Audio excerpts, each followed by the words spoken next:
මම අද මේ දිනය දැනගත්තේ අමාදිසානායක මැඩම්ගේ පේජ් එකෙන්. ඒ නිසා මටත් හිතුණා මේකට වැකියල් ලියන්න. සෑම හිමිදිරි උදෑසනකම ඉර පායන්න කලින්ම ඔහු අවදි වෙනවා. ඒ ඔහු අලුයමට ප්‍රිය කළ නිසා නෙවෙයි. නමුත් ශක්තියක් වෙන එක ඔහුගේ ජීවිතයේ කොටසක් වුණ නිසා. ඔහු තමන්ගේ දරුවන්ගේ නලල සිපගෙන සිනහවක් පෙන්වලා ගෙදරින් පිටත් වෙනවා. ඔහු වසර ගණනාවක් පුහුණුවක් වගේ දේ කරනවා. මිනිස්සු ඔහුගෙන් ශක්තිමත් මිනිසෙක් දකිනවා. විටක සංසුම් මිනිසෙක් දකිනවා. තවත් විටක ඕනම දෙයක් හැසිරවිය හැකි මිනිසෙක් දකිනවා. නමුත් ඔවුන් කිසිවෙක් නොදුටු දේ තමයි මධ්‍යම රාත්‍රියේ ඔහු ගණන් කරපු බිල්පත්. ඔහු නිහඬව සටන් කරපු ප්‍රශ්න. ඔහු අඳුරේ තනියම හිටපු අවස්ථා තවමත් එහෙමයි. ඔහු දිගටම ඉදිරියට යනවා.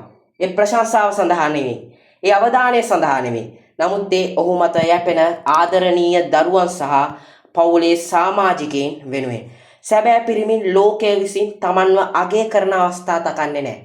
සැබෑ පිරිමින් හැම නිතරම ශක්තිය ලබා දෙන්නේ ඔවුන් ආදරය කරන අය ආරක්ෂා කරන්න. අපේ රටේ නිදහස වෙනුවෙන් අනාගත තරුණ පරපුරේ නිදහස වෙනුවෙන් සටන් කරපු ජීවිත කැප කරපු සියලු ශක්තිමත් දේශප්‍රේමී පුතුන්ට උපහාරයක් කරන්නත් මේ මොහොත යොදා ගන්නවා. නිහඬව හිටියත් ඉදිරියට යන හැම පිරිමියෙකුටම ජය වේවා. ඔබට ශක්තිමත් වුණ ශක්තිමත් පිරිමියා කවුද කියලා කමෙන්ට් කරන්න යන්න.